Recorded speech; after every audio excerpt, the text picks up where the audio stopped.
이제 성경 읽기표를 뒤에 놔뒀는데, 성경 읽기표를 어떤 걸 놔뒀냐면요, 액체인 성경 읽기표를 크게 만들어가지고 놔뒀습니다. 네, 읽기표는 많이 있는데, 일반식 읽기표는 어떤 읽기표냐 그러면, 창세기부터 요한계시록까지 이렇게 쭉 나와 있어서 내가 성경 읽으면 여기 체크하는 방식이에요. 근데 창세기부터 읽는 어떤 방식이 장점도 있는데 단점이 훨씬 많아요. 어떤 단점이 많냐 그러면 구약에 내가 너무 몰입해버리면 시야를, 성경 전체의 시야를 잃어버려요. 말하자면 하나님 말씀이 싹이 나서 줄기가 나고 잎이 나고 꽃을 피우고 열매를 맺었는데, 열매 맺고 꽃이 핀 것이 신약이에요. 그러면 전체 관점과 결론을 보고 아는 관점에서 구약을 접근하는 게 옳거든요. 그런 관점에서는 구약을 읽을 때 신약 읽는 관점과 함께 가야 돼요. 그 다음에 이제 율법서 부분하고 선지서 부분이 관점이 공통적인 관점 속에서 관점이 굉장히 달라요. 그래서 율법서와 선지서 읽기를 동시적으로 하는 게 필요하고, 그 다음 역사서를 그 가운데 하나, 구약이든 신약이든, 역사서라는 건 신약 성경으로 사도행전이고, 구약 성경으로 열왕기 상하, 역대 상하, 사사기 같은 것도 역사서에 넣을 수도 있고 안 넣을 수도 있고 그래요. 그런 어떤 것들을 함께 율법서, 그 다음에 역사서 혹은 시가서, 시가서는 욥기, 시편, 잠언, 전도서, 아가서, 그런 것, 그 다음에 서신서 혹은 복음서, 이런 것을 함께 이제 읽는 방식을 사용하는 게 좋은데, 그런 것 중에서 이제 잘 나온 것 중에 하나가 그 맥체인이라는, 과거에 맥체인이라는 마침 노지오스 목사님에게 영향을 주었던 목사님 중에 한 명인데, 젊은 시절까지 살다가 돌아가셨어요. 근데 이제 과거에 만들어놓은 성경 읽기표가 있는데, 그 맥체인 성경 읽기표예요. 마침 노지오스라는 유명한 목사님이 맥체인 성경 읽기표로 성경을 많이 읽어서 그 다음 유명해졌는데, 그래서 우리가 참조할 만하다 그 말이에요. 참조할 만해서 맥체인 성경 읽기표 같은 것은 가령 이제 성경을 쭉 읽어나가면, 그날 성경을 내가 창세기 1장 읽는다 그럴 때 창세기 1장도 읽고, 그다음에 마태복음 1장을 읽고, 스가랴 1장을 읽고, 사도행전 1장을 읽고, 그렇게 해서 한꺼번에 동시에 한 4권을 출발해요. 4권을 출발해요. 그 다음에 이제 1장 읽었으면 창세기 2장 읽으면 마태복음 2장, 그 다음에 스가랴 2장, 사도행전 2장 읽었으면 3장은 창세기 3장, 마태복음 3장, 스가랴 3장, 그 다음에 사도행전 3장, 그렇게가 쭉 읽어나가는 방식이에요. 그러니까 스가랴가 이제 읽어지면 느헤미야 1장, 그때쯤 되면 창세기는 12장 정도 되죠. 창세기 12장, 그 다음에 마태복음 11장, 느헤미야 1장, 사도행전 11장, 그래가지고 구약, 신약 이렇게 한꺼번에 통설적으로 쭉 읽어나가는 방식이에요. 그렇지 않고 창세기만 쭉 읽어나가면, 창세기에는 주로 스토리와 이야기가 있어서 은혜를 못 받는 경우는, 내가 말씀을 통해 성장하지 못하고 먹지 못하는 경우들이 이렇게 막 섞여 있을 수 있어요. 그래서 골고루 내가 하루에도 때로는 말씀을 읽을 때에 내가 먹을 수 있는 충분한 말씀들이 있어야 되기 때문에, 그런 방식에서 필요성에 따라서 여러 가지 성경 읽기표들이 존재하는데, 그 중에 추천할 만한 성경 읽기표가 맥체인 성경 읽기표예요. 그래서 뒤에 만들어가지고 놔두었고, 좀 젊은 사람들은 좀 더 작게 그냥 한 장에 쓸 수 있는 것도 개역사, 부흥과 개역사라는 출판사에서 출판을 했습니다. 그래서 이제 시편 110편을 읽어볼 텐데, 이제 오늘 읽었던 말씀이 89절부터 96절까지 말씀입니다. 오전의 말씀 어떤 걸 전했냐면, 성경에서 문맥적 성경 이해와 읽기의 중요성을 전한 거예요. 성경의 이해는 문맥적으로 성경을 이해하고 해석해야 된다는 것. 그렇기 때문에 번역본들을 내가 의미적인 것을 깨닫고 알 수 있도록 기본적인 번역본들을 읽고 아는 것이 정말 필수적이다. 신학자나 목회자만이 아니라 모든 예수님을 믿는 사람들, 하나님의 자녀들은 말씀에 능통한 사람이 되어야 됩니다. 그건 예외가 없습니다. 모든 예수를 믿는 사람들은 말씀에 해박하고 말씀에 능통한 사람이 되어야 돼요. 주님 앞에 섰을 때 우리가 기본적으로 주님과 대면할 때 대화하고 물음을 받을 수밖에 없는 부분이 그런 부분이에요. 신학자나 목회자가 아니라 모든 하나님의 백성이라면 하나님의 말씀에는 기본적으로 해박할 수밖에 없다 하는 것입니다. 우리가 세상에서 내 직업이었다, 컴퓨터라는 직업이 있다 그러면 그 사람은 컴퓨터라는 직업을 잘 수행하기 위하여 컴퓨터에 관련된 책은 그래도 수십 권, 수백 권을 읽거나 가지고 있거나 소장하고 있을 거예요. 그리고 그에 대해 살펴볼 거예요. 어떤 자격증을 따기 위해서 자격증에 대한 전문 공부를 쭉 할 거예요. 그 다음에 자격증을 따겠죠. 그런 것처럼 하나님의 말씀을 내가 읽고 연구하고 안다. 하나님 말씀에 관심이 있다 그러면 단지 이런 개혁 성경이나 개정개혁판 성경 하나만 가지고 있지는 않겠죠. 아니면 똑같은 성경만이 아니면 이 주석 성경류도 사실 별로 안 좋은 게 많아요. 아주 안 좋은 게 많아서 주석 성경류가 도움이 안 될 때들도 많아요. 주석 성경류들은 어떤 면에서는 이 보통 주석 성경들은 설교의 스타일을 가지고 있기 때문에 그 말씀에 있어 깊이 들어가기보다는 그냥 어떤 특정한 부분을 가지고 그 사람이 전달하고 전하는 이런 스토리를 가지는 것이 많아서 유익되기보다는 별로 그렇게 깊이 있는 부분으로 들어가지 않고 야프락한 부분으로 가고 멈추는 게 주석이기 때문에 주석 성경류는 제가 크게 참조할 만은 하지만 크게 추천하기보다는 추천하지 않는 경우들이 많습니다.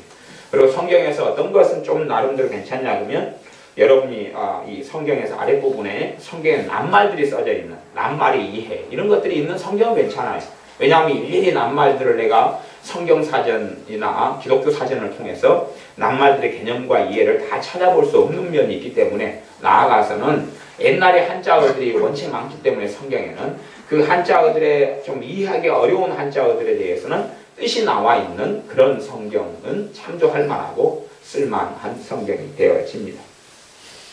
그래서 우리가 이제 하나님 말씀을 읽는다 그러면 하나님 말씀을 그 다음에는 성경을 해석하고 이해하는 관점에서 제가 오전에도 말씀을 드렸다시피 성경을 번역하는 작업은 번역 자체가 항상 무엇을 동반하냐 그러면 성경 해석을 동반해요. 번역에는 항상 성경 해석이 들어가게 돼요. 번역 안에 성경 해석이 안 들어갈 수 없어요. 예를 들어서 제가 I'm sorry 그랬어요. I'm sorry 미안하다 그랬는데 I'm sorry 그랬어요. 그러면 번역을 해요. 이제 번역을 할 때에 어떤 사람이 번역하느냐에 따라서 어감이 틀릴 거 아니에요. 야 미안해? 이렇게 번역할 수도 있어요. 아니면 아이고 미안합니다 그럴 수도 있고 미안해요? 그럴 수도 있고 이게 어떤 식의 번역이냐에 따라서 이게 번역 안에는 반드시 해석의 요소가 들어가 버려요. 번역 안에 해석 없이 번역을 하진 않아요. 그렇기 때문에 성경에 번역하는 자들은 번역하는 사람들은 무조건 그 안에 해석의 여지와 요소를 가질 수밖에 없어요. 그래서 번역은 또 다른 해석의 작업이 될 수밖에 없는데 우리가 어떤 성경의 번역 그 안에 해석의 이해를 어떤 이가 어떻게 가지고 있느냐 하는 것은 꽤 중요하게 되어집니다. 그래서 성경을 하나님의 자녀가 연구해야 되는데 하나님 말씀을 연구할 때에 기본적으로 문맥적 이해와 문맥적 해석을 할 수 있도록 그렇게 하려면 앞뒤 꼭지나 그 기본적으로 그 성경에 있는 단어들 정도는 알아야지 알죠. 그러니까 아이들 같은 경우에 학교에서 시험 문제를 냈어요. 시험 문제를 냈는데 문제의 뜻도 이해를 못 해버려요. 문제에 있는 한자어, 문제에 있는 단어 자체도 이해 못 해버리면 문제를 이해 못하는데 어떻게 답을 쓰겠냐 그 말. 문제를 이해 못하는데 어떻게 답을 쓰겠냐 그런 말. 제가 어제 아이들을 공부시키려고 수학책들을 서점에 가서 쭉 훑어보고 그러면서 책들을 살펴봤는데 예를 들어서 고등학교 수학이다 그러면 고등학교 수학의 기호가 시그마가 있어요. 시그마라는 게 있습니다. 이런 기호가 있어요. 시그마라고요. 이런 시그마가 있는데 이 시그마는 헬라어로 이야기하면 이것이 S, sum, 영어로 이야기하면 sum, 합계라는 뜻이에요. 시그마. 이 합계라는 뜻이에요. 그래서 이제 시그마를 쓰는데 뭐 우리가 이제 고등학교를 나왔어요. 그러면 기본적으로 시그마라는 것을 배웠을 거예요. 시그마라는 걸 배웠을 거예요. 수열이거든요. 수열 중에서 이제 나오는 개념인데 그러면 시그마라는 기본적인 개념을 가지고 여러 가지 공식들을 외웠다 그 말이에요. 외워가지고 고등학교 과정에서 빵점 맞았든지 20점 맞았든지 50점 맞았든지 외웠어요. 공부했어요. 그 다음에 시간이 흘러가서 이제 기본적으로 수학이 갖춰졌다 그러면 도대체 시그마가 왜 존재하는지 시그마 그래서 K는 1부터 10까지다 그리고 A, K 이런 어떤 것이 있다 그러면 왜 도대체 시그마라는 것 가운데 밑에가 K는 1부터 K는 몇 가지냐 이게 존재하느냐 도대체 시그마라는 개념이 왜 존재하느냐 시그마라는 것이 합계인데 어떤 합계를 구하려고 이 공식이라는 게 필요하냐 이 기본적인 개념들이 돼야 되는데 공식만 무조건 외워버린 사람은 어떻게는 소 뒷걸음질로 쥐를 잡는 것처럼 답을 알아맞히지만 그 다음에 그 과정이 끝나버리면 공식은 다 날아가 버려. 기본적으로 개념을 이해하지 못했거든. 개념을 이해하지 못했어. 수열이다 그러면은 수가 나열되어 있는 것이 수열이에요. 그럼 1, 2, 3, 4, 5, 6, 7, 8, 9, 10 그렇게 해서 유한수열과 무한수열로 나눠지는데 수열이에요. 수가 나열되어 있는 거예요. 그러면 그 수가 나열되어 있는데 왜 그것이 수열을 통해서 어떤 공식이 나오고 그 다음에 수열을 통해서 이제 a n 플러스 1 마이너스 a n은 d가 나온다. 그럼 d가 도대체 뭐냐? d가 디퍼런스인데 디퍼런스 약자리 d를 써요. 그럼 그게 도대체 뭐냐? 그런데 기본적인 개념들이 이해되고 알고 있어야지만이 되는데 그 개념이나 단어 자체도 모르면 어떻게 해석이 되고 이해가 되느냐 그런 말이에요. 그렇기 때문에 성경에 있어서 기본적으로 나와 있는 단어들이나 개념들이 이해가 안 돼버리면 성경은 정확하게 이해될 수도 없고 그 다음에 내가 가지고 있는 개념하고 성경이 가지고 있는 개념이 다르다고 그랬어요. 그것이 이번 주 금요일날 설교였습니다. 그래서 성경에 있는 기본적인 개념들과 내가 가진 개념들이 다르고 어떻게 틀린지 그것을 어떤 관점에서 봐야 되는지 또한 기본적으로 우리가 쓰는 개념들에서 성경에서 개념 쓰는 개념하고 세상에 쓰는 개념이 틀리고 성경에 쓰는 개념은 똑같은 단어라도 이 문장에서는 이렇게 쓰이고 저 문장이 저렇게 쓰여서 기본적으로 쓰이는 의미 자체가 크게 몇 가지로 나누어진다 그랬어요. 그게 막 광대하고 무한대로 가지고 있는 게 아니라 한 영어 단어 뜻이 한 5개의 의미를 가진다 그러면 그 정도로 국한되어서 성경의 개념도 가지고 있어요. 말하자면 크게는 제가 광의적인 것, 협의적인 의미 한 2가지 정도를 가지면서 문맥 속에서 어떨 때 구원은 영혼의 구원을 놓고 이야기했고 어떨 때 구원은 병으로 치유되고 문제에서 해결되고 하나님의 도우심을 받고 기도응답을 받는 구원 그쪽으로 본문이 되어 있죠. 이스라엘이다 하면 어떨 때 이스라엘은 육적인 이스라엘을 토탈해서 쓰는 개념으로 쓰이고 어떨 때 이스라엘은 하나님을 경외하는 사람들 그가 이방인이든지 그가 유대인이든지 혈통적 유대인이든지 이방인이든지 간에 하나님을 정말 경외하고 하나님을 믿는 사람들에 대해서 쓰인 이스라엘 개념이 있어요. 이게 본문마다 구약성경이라도 어떤 이스라엘은 하나님께서 육적인 이스라엘을 다 인정한 게 아니에요. 어떤 이들은 나는 노한미 나는 너희는 암미 너희는 내 백성이 아니다. 너희는 내 백성이다. 혈통을 따라서 하나님께서 말씀하시면서 이스라엘을 쓸 때가 있고 본문의 문맥상에서 어떨 때는 혈통이 아니라 정말로 하나님을 따르고 하나님을 경외하고 하나님께 순종하는 참된 믿음을 가진 사람들에 대해서 이스라엘이다 써지는 구약성경이 있다 그 말이에요. 그러니까 그런 부분에 있어서 개념을 한 개만이 아니라 여러 개를 가지고 있어요. 여러 개를 가지고 있어요. 근데 그것을 이해 못하고 하나만 가지고 뜯어붙여버리면 엉망이 되버려요. 성경이 엉망이 되고 난잡하게 되는데 어리석은 사람들은 한 가지의 개념을 가져요. 말하자면 전 세계의 구약신학자 중에서 최고의 구약신학자 중에 한 명이 월터 카이저라는 교수를 꼽아요. 월터 카이저 교수. 저도 신학대학원 다닐 때 월터 카이저 교수의 책들을 많이 구해가지고 봤어요. 최근에 작년인가 재작년인가 월터 카이저 교수가 우리나라에 방문해가지고 인터뷰도 하고 세미나도 하고 월터 카이저라는 신학교 교수를 추종하는 우리나라의 목회자들이나 신학생들이 많아요. 그러면 월터 카이저 교수가 그 양반은 구약에 있어서는 아주 석학이에요. 하지만 저는 월터 카이저 교수가 주장하는 대부분의 것을 별로 인정하지 않습니다. 그 학문적인 능력이나 학문적인 개념이나 학문적인 것을 많이 인정하지만 그러나 그가 가지고 있는 중심적인 것이 틀렸어요. 성경하고. 어떤 게 틀렸냐 그러면 그 사람의 성경 해석학적 이해가 잘못됐는데 그 사람의 성경 해석학의 이해는 뭐냐 그러면 성경의 한 단어와 한 문장은 오직 한 가지의 의미를 가진다. 그것이 그 사람이 가진 성경 해석의 결론이에요. 한 문장은 한 가지의 의미를 가진다는 것이. 그것이 과연 맞느냐 하는 것이 틀리거든요. 한 문장 안에 무수히 많은 의미를 가질 수도 있어요. 아니면 2가지, 3가지, 4가지 의미를 가질 수도 있어요. 말하자면 여러분이 생각해 보세요. 여러분이 자식이 3명이 있어요. 3명이 있는데 큰아들이 잘못해가지고 큰아들한테 여러분이 잔소리를 해야 돼요. 잔소리를 할 때 되면 잔소리를 하고 오면서 너 왜 이렇게 했냐 그럴 때에 근처에 있는 둘째 아들, 셋째 아들 때문에 남편도 있어요. 들으라고 해요 안 해요? 다 한 자를 깔고 하죠. 둘째 아들, 셋째 아들 다 깔고 하잖아. 아니 사람도 그렇게 지혜롭고 사람도 똑똑하고 영특할 때가 있는데 전능하신 하나님께서 오직 한 가지 문장에서 한 가지 의미만 가지고 말씀하냐고. 아주 기본적인 자기보다 하나님을 못한 이로 만들어버린 거예요. 전능하신 하나님을 유한하게 축소시켜서 자기보다 못한 말하자면 컴퓨터 프로그램으로 만들어버린 거예요. 그것이 월터 카이제 교수가 착각했던 것이에요. 그게 무수한 책들, 여러 책들을 제가 써머리하고 요약하고 타이핑한 자료들이 있는데 그 양반이 가지고 있는 최고의 실수는 저는 그것이라고 봐요. 그래서 그 사람을 추종하는 어떤 대한민국의 많은 신학생들이나 목회자들이 있는데 어리석은 길로 가죠. 왜? 성경 해석의 잘못된 이해 속에 출발하니까. 그들이 가진 전제는 그거니까. 성경의 한 단어와 한 문장은 한 가지 의미만 가진다. 그런 어리석은 것이니까. 똑같은 이야기를 듣더라도 어린아이가 그걸 들을 때하고 더 커서 들을 때하고 더 커서 들을 때는 똑같은 이야기임에도 불구하고 성장함에 따라서 듣는 게 틀려요. 그러지 않아요? 듣는 게 틀리잖아요. 야, 형제끼리 우애 있게 지내라 했을 때 5살짜리가 듣는 것하고 10살짜리가 듣는 것하고 20살짜리 듣는 것하고 이해 폭이 넓어졌을 거 아니에요. 많이 경험하고 많이 볼 테니까. 그래서 하나님의 말씀을 이제 믿음이 성장한 사람들은 말씀 연구로 들어가야 돼요. 말씀을 연구할 수 있어야 돼요. 말씀을 연구할 수 있어야 돼요. 말씀을 연구해야 돼요. 성령 하나님이다 보면 구약 창세기에서부터 성령 하나님은 계속 나와 있어요. 요한계시록까지.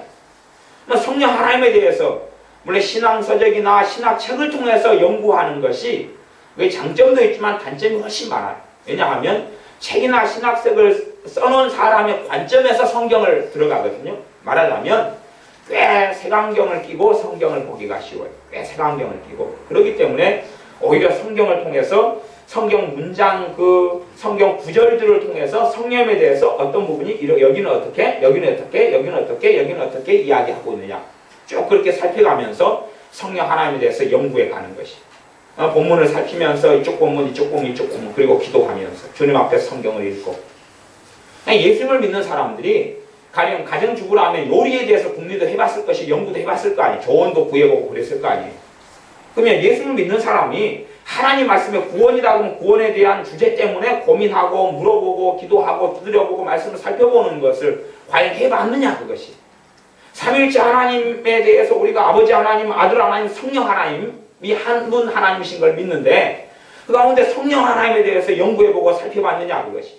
단지 설교만 듣고 성령 세례에 대한 아리토리 목사님의 책을 사서 구입해 본다든지 성령 세례에 대한 마틴 노이존스 목사님의 책을 사서 본다 그것만이 아니라 성경에서 이야기하는 성령 세례가 무엇인지 성경 본문을 바탕으로 해가지고 누구누구 유명한 목사님이 성령 세례에 대해서 어떻게 설교하더라 그게 아니라 사도행전에서 이야기하는 성령 세례가 뭐고 세례 요한이 증거한 성령 세례가 뭐고 복음서에 나와 있는 성령 세례가 뭐고 신약성경에 있는 성령 세례가 뭔지를 본문들이 어떻게 그 다음에 성령의 역사를 통하여 모세가 어떻게 변했고 여호수아가 어떻게 변했고 성경에 나왔잖아요. 사울왕이 어떻게 변했고 다윗이 어떻게 변했고 에스겔은 어떻게 성령이 임하여 새 마음과 새 정신을 주시는 것 어떻게 되어졌느냐.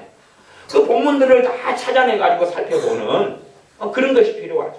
요즘에는 얼마나 세상이 좋아졌어요. 근데 성경을 연구하기 위해서 과거에는 성구사전이라는 두껍고 큰 걸 사가지고 성구사전을 찾아서 성령을 막 찾아가지고 구절들을 쭉 찾아보면서 연구하거나 또 구약성경은 개혁성경 같은 경우는 성신 이렇게 번역되어 있고 신약은 성령 그래서 일관된 번역을 안 해버렸는데 일관되게 번역을 그런 성령, 성신도 찾아가지고 아니면 여호와의 영, 하나님의 영 그런 단까지 찾아보면 전반적으로 성령에 대한 단어들이 전반적으로 있다 그 말이에요. 그런 걸 가지고 쭉 살펴보고 연구해야 되는데 그런 것을 믿는 사람이 안 하는 것이에요. 이게 자기가 창세기에 본 다음에 나중에 3년 뒤에 5년 뒤에는 몰라요. 갈라디아서를 한번 볼지. 그러면 창세기에 있는 성령에 대한 것하고 창세기 6장 같은 거 아니면 창세기 1장에 있는 여호와의 신은 수면에 운행하시냐 성령에 대한 이야기인데 그다음 갈라디아서하고 언제 연관을 시켜볼 거냐 그 말이에요. 그냥 단지 성경만 읽고 지나가고 고민하지 않아요. 생각하지 않아요. 이게 아이들로 이야기하는 수학이다 그러면 수학이라는 것은 공식만 외워가지고 될 게 아니고 왜 이렇게 나왔을까? 왜 이 공식이 나왔지? 왜 이게 필요하지? 어디에 쓰는 거지? 그 고민들을 많이 해야 되는데 좀 풀다가 이거 몰라 다 풀이과정 쭉 보고 그 다음에 풀이과정 보고 이해돼? 이해되는 것은 그건 자기 건 아니거든요. 그 다음에 넘어가 버려요. 실력이 하나도 증거하지 않고 늘지를 않는다 그런 말이죠. 그런 식처럼 오히려 성경을 그냥 마냥 보면서 아무 생각하지 않아요. 아무 고민하지 않아요. 그러면 그냥 봤는데 남는 게 뭐가 있냐 그 말이에요. 말씀을 가지고 고민하고 기도하고 물론 주님과 함께 주님 빼고 주님의 은혜와 주님께서 도와주시기를 기도하는 것 없이 하면 곤란하지만 반드시 필수적이지만 그러면서 말씀을 가지고 고민하고 생각하고 성령에 대해서는 창세기부터 요한계시록까지 쭉 있는데 그거에 대해서 살펴보고 고민해보고 이게 요즘에 세상이 좋아했다는 이야기가 홀리바이블 같은 무료 인터넷 검색 프로그램이 어마어마하게 많아졌기 때문에 거기다 성령 치면 되고 옛날에는 저 같은 경우는 성경을 일일이 여러 번역본들을 돈 주고 샀어야 돼요. NASB를 돈 주고 사고 제 서재는 NASB는 한 2권 있을 거예요. 그 다음에 또 이거 뭐 굿뉴스 바이블 같은 거 뭐 사가지고 있고 그 다음에 킹제임스 성경도 사가지고 있고 막 성경을 다 영어 성경부터 히브리 헬라어 성경까지는 사가지고 많이 가지고 있어요. 근데 지금은 얼마나 좋았어요. 공짜로 인터넷 들어가면은 다 그 성경들 다 볼 수 있어요. 동시에 다 볼 수 있어요. 공짜 무료로 다 이용할 수 있어요. 그래가지고 내가 어떤 단어를 치면 그 단어가 쫙 나와요. 이거 성경을 바꿔가지고 검색을 해야 되겠다 하면 세 번역으로 딱 바꾸면 세 번역으로 바뀌는 상태에서 쫙 나와요. 그렇기 때문에 무료로 성경을 연구하기가 정말 좋은 시대가 됐다 그 말이에요. 그런데도 말씀을 연구하지 않고 말씀에 대해서 전혀 고민하지 않아요. 그냥 이쪽에서 단편 쪼가리 저쪽에서 단편 쪼가리 이쪽에서 단편 쪼가리 설교 듣거나 조금 혼자 성경 읽다가 생각한 것을 다 멈춰버리고 만 다음에 그래서 많은 목회자들의 한계가 그런 것인 걸 봐요. 여기서 단편 쪼가리 가지고 그것 가지고 자기가 추측해가지고 전체 건물과 전체 그림을 그려봐요. 성경 이 구절을 가지고 단편 쪼가리를 끄집어냈으면 다른 데서는 그에 대해서 또 다른 말씀에서 다양성 속에서 조화를 이루어서 통일성을 이루는데 그렇게 하지 않고 한쪽에서 끄집어낸 다음에 그걸로 머리는 어떻게 됐을 거야, 꼬리는 어떻게 됐을 거야, 몸통은 어떻게 됐을 거야 추측을 한다 그 말이에요. 그래가지고 한 모양을 만들어내요.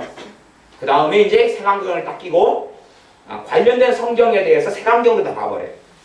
그러니까 완전히 이상한 성경을 어지럽히고 혼합하고 더럽게 만드는 것이 됐죠. 그런 일들이 과거 신약시대 같은 경우는 그 사람들을 이 할례파 그리스도인들이다. 할례파 유대인들 가운데 예수를 믿게 된 사람들이 있었어요. 그 사람들이 아주 악질적으로 말씀을 더럽히는 유행에 속해. 그 기록이 사도행전이나 갈라디아서나 그런 사람들 악질적인 행위 말하자면 그 사람들이 태어나면서부터 율법 속에 태어났어요. 그래가지고 율법적인 성경 이해를 가지고 있어요. 그러면서 예수를 믿었어요. 그러니까 그 사람들은 예수님의 복음에 딱 뭘 집어넣어버려? 율법을 집어넣어버려. 자꾸 예수님을 믿어서 구원받는 게 아니라 할례도 받고 예수님도 믿어야 구원받는다. 그런 식의 이제 또 절기도 지키고 예수님도 믿어야 구원받는다. 이런 식으로 성경을 완전히 더럽게 해본 그렇게 해서 예수를 믿게 된 유대인들이 신약시대에는 굉장히 큰 암초로 작용했어요. 말씀을 제대로 이해하지 못하고 알지 못하기 때문에 오히려 말씀을 더럽히고 혼합시키고 그렇게 해서 하나님 말씀을 제대로 알게 된 사도 바울이 예루살렘에 도착했을 때 3차 전도행을 마치고 도착했을 때에 예수님을 믿게 되는 유대인 그러면서 율법에 열심히 있어요. 예수님께 열심히 있는 게 아니라 복음에 열심히 있는 게 아니라 율법에 열심히 있는 예수를 믿게 된 사람 수만 명 있다가 사도 바울을 공격하는 거예요. 네가 왜 그따위로 사냐 그리고 너가 왜 잘못 그렇게 가르치냐 너가 왜 하나님 말씀을 그렇게 잘못 가르치냐 하면서 오히려 자신들이 잘못됐는데 그들은 믿는데 짬뽕 완전히 어그러져서 짬뽕인 것이 그런 사람들이 예루살렘 교회에 유태인들 가운데 초대교회에 예수 믿는다 하지만 그 어그러진 속에서 오래 있었다 하는 사실이에요. 그래서 하나님 말씀의 해석의 역사와 이해 역사가 얼마나 어떻게 흘러내려왔느냐 이것이 이제 우리가 그걸 다 알고 이해할 수 없지만 여러분들이 신앙이 연수가 더하고 자라가면 말씀을 연구하는 것은 반드시 하셔야 해요. 그래서 그런 기본적인 연구를 제가 얼마 전에 이야기했던 것을 이야기하면 주제별 연구라고 해요. 말씀을 주제별로 내가 연구해야 되죠. 어떨 때는 내가 전체로 성경 본별 연구면 내가 에베소서는 에베소서를 한 20번 읽어요. 한 10번 읽어요. 10번 읽으면서 에베소서와 관련된 성경들을 다 찾아 돌아가요. 아니 그게 도움이 되는 성경이 과거에는 관주 성경이라는 게 있었어요. 관주라 그래가지고 에베소 1장 5절 보면 그 옆에 보면 참조 구절들이 쭉 나와 있었어요. 내가 그 참조 구절을 봐가지고 비슷한 구절은 B 그렇게 써져 있어요. 그 다음에 뭐 영어로 하면 CF 그렇게 돼 있죠. 그런 식으로 해서 그런 관주가 달려 있어서 그걸 찾아가지고 성경 연구하는 걸 성경 살펴보고 비교해보고 연구해보고 그러면서 그 에베소서를 10번, 20번을 계속 말씀을 읽으면서 그러면서 말씀의 이해를 더하고 그 기본적인 본문이 깊이 있게 들어오는 가운데서 그 다음에 이제 에베소서 강해서를 구해볼 수 있고 에베소 설교들을 들어볼 수 있고 그러면 에베소서를 어느 정도 본문에 익숙해질 정도만 돼도 에베소서에 대해서 아주 이상하고 변태적으로 설교하는 사람도 구분해낼 수 있어요. 에베소서에 익숙해지면 그래 에베소서에 익숙해졌다 그러면은 기본적으로 뭐가 돼야 되냐면 에베소서를 많이 읽다 보면 무엇이 와닿기 시작하냐 그러면 에베소서의 핵심 단어가 뭔지 지금 에베소서에서 핵심적으로 무슨 이야기를 하고 있는지 핵심적인 주제가 무엇인지가 와닿기 시작하죠. 그게 이해가 안 되면 그걸 얻으려고 번역 성경들을 읽어야 한다 그 말이에요. 도대체 뭔 이야기를 하려고 그러느냐 아니 에베소 교회에 뭘 전달하려고 그러냐 사도 바울이 핵심적으로. 그래서 뭘 전달할 때 중요한 게 있고 덜 중요한 게 있을 거 아니에요. 정말 꼭 들어야 될 게 뭐냐 그런 또 어떤 문제를 해결하기 위해서 서신서를 썼다 그러면 어떤 문제를 해결하기 위해서 서신서를 써가지고 보냈느냐. 근데 그 본문에 익숙하게 알아야지만이 어떤 설교자나 어떤 책을 쓴 사람이 성경을 중심으로 책을 썼고 설교를 하는지 아니면 자기 마음대로 그냥 자기가 하고 싶은 이야기를 성경을 이용해서 하는지를 알 수 있다. 그런 이야기예요. 그래서 권별로 성경 연구하는 게 필요하고 그 다음에 주제별로도 그러면 이제 성령님에 대해서다. 그러면 에베소서에 있는 성령님, 갈라디아서 성령님, 창세기에 있는 성령님, 그 다음 신명기에 있는 성령님 계속 사사기에도 성령님이 계속 나오잖아요. 사사들의 능력의 원칙이 성령 하나님이었잖아요. 다 그랬어요. 그러면은 그 성령님을 계속 알아가보고 제가 중보기도에 대한 책을 많이 봤어요. 이게 제 서재나 사랑방에 있는 중보기도에 대한 책들이 많아요. 그것만 막 일단 어제들은 모여있잖아요. 제일 많아요. 책. 기도에 대한 책들은 훨씬 많아요. 한 100여 권 막 이렇게 넘게 나오든가 사랑방에 있는 것만 그렇게 나올 거예요. 제 서재에도 기도에 대한 책들이 잔뜩 쌓여 있는데 기도에 대한 책들 가운데 중보기도에 대한 책이 이렇게 쫙 있어요. 보면 중보기도를 내가 성경에서 이야기하는 중보기도를 알려면 성경에서 중보기도 한 사례와 사건과 사람들 찾아가야 될 거 아니에요. 찾아가면 예를 들어서 기본적으로 모세가 중보기도 했어요. 그 앞에는 아브라함이 중보기도 했어요. 아브라함이 중보기도 했고 모세가 중보기도 했고 느헤미야가 했고 에스라가 했고 그 다음에 나중에 모르드게나 아니면 에스더 왕후가 했고 그 다음에 다니엘이 중보기도 했고 이런 게 쭉 나와요. 이제 중보기도 했던 그 성경 본문들이 그런 게 나오는데 그 본문 가운데서 이야기를 하고 비교해가지고 살펴봐야 돼요.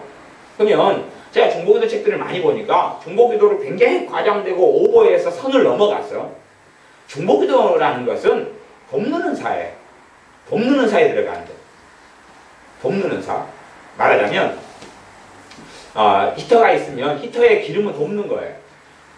히터라는 기계가 없이 기름만 있으면 그걸 어떻게 할까요? 여기다 부어놓고 불질러 버릴까요? 에베다에다가 히터라는 기계가 있을 때 거기에 기름을 넣어가지고 따뜻하게 하잖아요. 그러니까 그럴 때 기름은 돕는 거예요. 돕는 거. 주체가 아니라. 히터가 없으면 따뜻하게 하는 다른 방법을 써야 돼. 히터든지 온풍기든지 아니면은 옛날에 많이 썼던 그런 석유 곤로를 쓸 수 있는 그런 방식이 있잖아요. 또 그런 난로 방식이 거기에다가 집어넣든지 간에 중보기도라는 것은 돕는 거기 때문에 핵심이 되는 어떤 것이 빠져버리면 알맹이가 빠져버리면 열매를 맺지 못해요. 열매를 맺지 못해요. 그러니까 무수히 많은 사람들이 사람의 변화를 놓고 중보기도를 많이 했어요. 열매 맺은 경우도 있고 안 맺은 경우도 있었어요. 사람을 놓고 중보기도를 굉장히 많이 해요. 우리 대부분의 중보기도의 핵심은 사람이죠. 사람. 그러면 아브라함 같은 경우가 중보기도를 했어요. 소돔과 고모라성을 위해서. 소돔과 고모라성이 하나님의 심판받지 않도록. 심판받았어요? 안 받았어요? 받았지. 롯을 위해서 한 게 아니에요. 조카 롯을 염두에 두고 했어요. 그러나 조카 롯이 살았던 그곳 소돔과 고모라 땅은 하나님의 심판을 받았어요. 모세가 이스라엘 백성을 놓고 중보기도를 했어요. 이스라엘 백성은 변했어요? 안 변했어요? 안 변했죠. 하나님이 멸망시켜주는 것에서는 살아났지만 그들은 결국 하나님의 심판을 계속하여 받아갑니다. 하나님에 대해 또 죄짓고 원망하고 하나님을 그냥 모세를 죽이려고 그러고 하나님에 대해서 대항하고 대적해요. 그러니까 중보기도가 모세의 중보기도가 사람을 변화시키지 못했어요. 여러 차례 그랬어요. 그러면 거기에서 이제 본문을 가지고 정확하게 모세의 중보기도가 기적과 이적은 가져왔는데 하나님의 심판은 막았는데 궁극적인 심판은 못 막았어요. 이게 이 땅 위에서 하나님 오늘 죽여버리겠다 그건 막았는데 그 영혼이 하나님을 바르게 섬기는 데는 그 부분이 할 수가 없었다는 말이에요. 사무엘 선지자는 기도의 사람이어서 내가 너희를 위해서, 이스라엘 너희를 위해서 기도로 쉬는 죄를 범치 않겠다 그랬어요. 그러나 이스라엘 사람들 대다수는 하나님을 떠나갔어요. 심지어는 사무엘 선지자의 자식들까지도 하나님을 거스르고 배제했다 그 말이에요. 그런 속에서 사무엘 선지자 자기의 기도로 자식을 지켰느냐 하는 거예요. 다윗 같은 기도의 사람이 성경에 없어요. 그러니까 다윗이 자기의 기도로 자식들을 지켰느냐 하는 거예요. 지킬 수 없었어요. 지킬 수 없어서 자식이 아버지인 다윗을 죽이려고 했어요. 반란을 일으키고 모함하고 공격하고 계략을 써서 이간질하고 그랬다 그 말이에요. 그런 걸 객관적으로 본 다음에 중보기도를 다루는 책이 돼야 돼요. 근데 제가 지금까지 살고 왔던 중보기도 책들은 중보기도를 모든 것인 것처럼, 중보기도가 모든 게 능통한 것처럼, 중보기도를 통해서 만사가 형통하고 가능한 것처럼 하는 중보기도 책들만 저는 봤어요.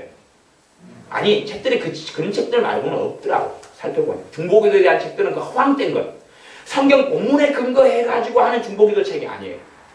그러니까 성경으로 돌아가라 그런 말이에요. 기도에 대한 책들도 성경에서 이야기하는 그 기도. 그러면 기도하고 응답받은 기도 응답에 대한, 기도하려면 응답받으려고 기도할 거 아니에요.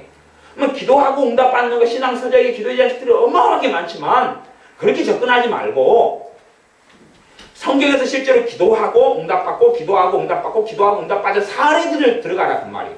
사례들을. 그래서 그럴 때는 일일이 창세기다 그러면 창세기를 전부로 다 볼 필요 없죠. 내가 기도하고 응답받는 부분에 대해서 기도를 연구하려니까, 기도에 대해서 하나님께서 어떻게 응답하시느냐, 어떻게 기도했느냐를 살펴봐야 되니까 성경에서 창세기를 이렇게 보면서 가령 창세기 1장, 2장의 이런 천지 창조에 대한 부분은 기도하고 응답된 부분하고 상관없잖아요. 내가 기도를 연구하고 있다 그러면 그 부분은 넘어가고 뒤로 가다가 이사야가 결혼 40살에 해가지고 60살 때가 자식이 없다가 60살에 간절히 기도했더니 하나님이 쌍둥이를 주셨구나. 그 기도하고 응답받고 그걸 보고 아브라함이 기도하고 응답받고 아브라함 같은 경우도 하나님 자식을 준다 약속했는데 75살 때부터 몇 살 때까지 됩니까? 100살 때까지 기다리죠? 그런 상황을 보고 그런 상황도 봐가지고 기도하고 응답받는 게 어떠한 형태로 하나님 해오셨고 하나님의 백성들과 관계 속에서 하나님의 자녀들, 하나님께서 부르신 선지자들, 하나님의 사도들 등등과 어떤 방식이 되어졌느냐. 앞으로 신약까지도 기도하고 응답받는 상황을 같이 체크해가지고 전체의 모습을 그리는 가운데 그 이해를 깊이 있게 도와주는 신앙설이 옳다 그런 말이에요. 성경이 사라져버려요. 본문이 사라져버려요. 성경은 없고 진리는 없고 허황된 이야기들만 있어요. 자신의 경험이 난무하고 자신의 주장이 난무하고 그런 설교들은 안 된다 그런 말이에요. 그런 가르치면 안 된다 그런 말이에요. 그러면 기도에 대해서 이야기하려면 최소한 성경에서 내가 창세기부터 계시록까지 기도하고 응답받은 사례들이 여기지. 가령 사도행전에 보면은 베드로 사도가 헤롯 임금에게 잡혀가지고 죽임을 당하려고 감옥에 착고에 처해서 감옥에 갇혀 있는데 성도들이 계속 가면서 나라의 다락방에 모여가지고 베드로 사도를 살려달라고 하나님께 기도한다 그런 말이에요. 그러면 기도한 다음에 천사가 나타나서 사도 바울을 끄집어내가지고 사도 베드로를 끄집어내가지고 베드로 사도를 끄집어내가지고 올 때에 이제 가서 똑똑 두드리면서 내가 여기 있다 그러니까 사람들이 아이고 유령이네. 그리고 베드로 사도가 나타날 일이 없는데 그런다 그 말이에요. 그때 이제 계집종 하나는 믿은 다음에 나중에 이제 베드로 사도가 왔다. 하나님께서 살려주셨다. 그리고 이야기를 하죠. 기도응답의 사례들이 쭉 있어요. 기도응답의 사례들이. 그러면 그것을 가지고 전체를 보면서 한 가지 사례만 가지고 모든 걸 덮어씌우면 안 되고 이쪽 사례에서는 이렇게, 이쪽 사례에서는 이렇게. 가령 사도 바울이 육체에 다시 사탄의 사자가 있었을 때 3번을 간절히 기도하죠. 그 다음에 응답 받았는데 응답이 뭐냐 그러면 응답 안 해주겠다는 거. 응답이 내가 안 들어주겠다는 거. 그런 사례. 그 다음에 엘리야 선지자는 하늘 문이 열리도록 비가 오도록 기도했을 때 7번 기도한 다음에 비가 쏟아졌어요. 비가 쏟아졌는데 쏟아진 다음에 그 비가 쏟아졌으면 왕하고 광비나 어이고 선지자님이시군요. 대단하시군요. 박수를 보냅니다. 그래야 되는데 죽여버리려고 쫓아오고 도망갔어요. 그러니까 비는 쏟아졌는데 그 쏟아진 비를 통해서 회개를 아무도 안 했고 하나님께 돌아오지 않았다 그런 말이에요. 그러니까 그런 걸 전체적으로 같이 봐야 된다 그런 말이에요. 그러면서 도대체 중보기도나 이렇게 기도해서 응답이 오고 그 한계가 무엇인지 어디까지 되어졌는지 그런 걸 기도하는 사례를 통해 살펴봐야 되는 것이. 그런데 어떤 한 구절을 가지고 예를 들어 구하라 그러면 너에게 주실 것이요 그거 하나만 가지고 성경의 전체의 기도에 대한 것을 살펴보고 이해하려고 그러면 어그러지고 잘못된다 그런 말이에요. 성경의 전반적인 것을 기도다 그러면 기도를 연구해야 된다 그러면 연구해야 돼. 쓱쓱 넘겨서 사사기에는 기도응답이 이런 게 있고 이쪽은 없네. 신명기에 기도응답에 대한 게 거의 없네. 그리고 어떤 부분이 있고 어떤 부분은 없고 만나다가 달라고 매출하게 달라고 그랬는데 하나님 주셨네. 주신 다음에 매출하게 사건 가지고 오히려 심판을 또 받아버렸네. 응답을 하신 다음에 그걸로 하나님은 시험해버리고 하나님의 시험에서 넘어져가지고 하나님의 심판을 받게 됐구나. 그렇게 해서 성경을 주제별로 연구해야 된다 그런 말이에요. 성경 주제별로 연구해야 돼. 하나님을 가까이 하는 사람은 성경 주제별로 연구해야 돼. 성경을 권별로 연구해야 돼. 그래서 어떨 때는 한 3개월 동안 고린도 전서만 쭉 반복해서 읽는 가운데 고린도 전서에서 어떤 상황, 고린도 교회의 문제가 무엇, 해결하기 위해서 뭘 제시했고 무슨 일이 벌어졌고 결과 그래서 고린도 후서에서 고린도 전서에 대한 후속편으로 후서를 썼는데 어떠한 내용이 벌어졌다. 최소한은 그 의미를 이해하고 파악한 다음에 그 다음에 문맥적으로 이해해서 그 다음에 말씀에 깊이 있는 의미 속으로 들어가야 한다 하는 이야기입니다.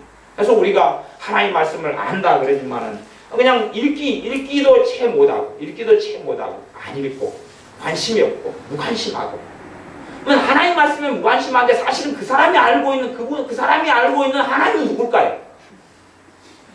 아니 하나님의 말씀을 모르는데 그가 알고 있는 하나님은 누굴까요 도대체? 누굴까요 도대체?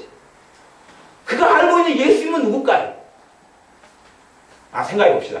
나는 예수님 바르게 알고 있어. 그럼 그렇게 생각해 봅시다. 내가 내 아버지 이름을 알아요. 아버지 나이를 알아요. 응? 아버지가 누군지를 알아요. 응? 아버지가 아파트 몇 동에 사는 줄 알아요. 그러면 아버지 다 알았어요? 아버지 직장이 뭔 줄 알아요? 그러면 다 알았어요, 아버지를? 그럼 아버지에 대해서 만사오케이에 이제 간단해요? 나이도 알아요, 직장도 알아요, 맨날 맺는지 알아요, 그 아버지의 부모가 누군지를 알아요, 얼굴도 만났어요, 봤어요. 그러니까 이제 아버지를 다 알아요? 그가 아는 아버지 이해가 옳냐 그 말이에요. 예수님이 내 죄 위해서 죽으셨어? 부활하셨어? 승천하셨어? 다시 오실 것이야. 끝! 나 예수님에 대해서 다 알아. 아니 사람하고도 함께 수십 년을 살아도 이해 못할 판국에 예수님에 대해서 내가 안다? 그가 아는 예수님 그러면 30년 신앙생활 한 다음에 예수님에 당신 뭐하요? 그러면 죽었다 살았다 부활했다가 올라가셨다가 곧 오신다고. 끝. 30년 동안 예수님 믿었다면서 그게 다예요? 예. 다예요? 예. 뭘 하셔요? 그러게요. 그게 다지 뭐 더 있어요? 최소한은 주님을 깊이 한다면 예를 들어 요한복음에는 주님께서 아버지 하나님께 했던 기도가 굉장히 몇 장에 걸쳐 나옵니다. 그러면 그 주님의 기도 속에 깊이 있게 들어가 보면 주님을 깊이 있게 더 이해하고 알 수 있거든요. 주님의 뜻, 주님께서 원하시는 것, 주님이 기대하시는 것, 주님이 정말 얼마나 아버지를 사랑했던 것. 그러면 이제 우리가 주님과 같은 길을 걸어가는데 도움이 되고 주님을 더 깊이 이해할 수 있는 소스 중에 하나예요. 그런데 요한복음에는 주님의 기도에 대해서 묵상하고 연구하고 몇 장에 대해서 계속 묵상하는 가운데 이해하려고 하는 사람이 누가 얼마나 어디에 있냐 그 말이에요. 최소한은 말씀을 내가 순종하려면 말씀에 대한 이해가 전제돼야 돼.